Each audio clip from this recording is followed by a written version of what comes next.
فصل في اتحاد الصديقين.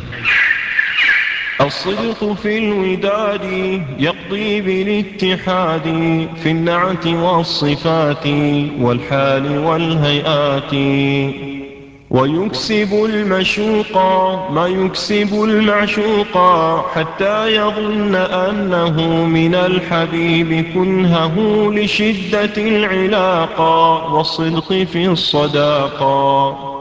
وهذه القضية في حكمها مرضية أثبته البيان والنقل والعيان، كذاك قال الأول الحق لا يؤول. نحن من المساعدة نحيا بروح واحدة، ومثلوا بالجسد والروح بالتجرد، فالروح إن أمر عنا تقول للجسم أنا.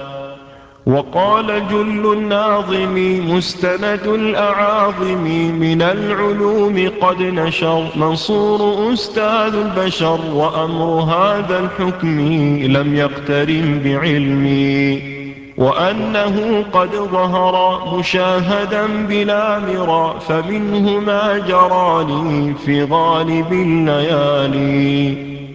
أصابني يوما ألم من غير إنذار ألم، فاحترت منه عجبا لما فقدت السبب، واستغرقتني الفكر حتى أتاني الخبر أن حبيبا لي عرض لجسمه هذا المرض، فازداد عند علمي تصديق هذا الحكم، فالصدق في المحبة يوجب هذه النسبة.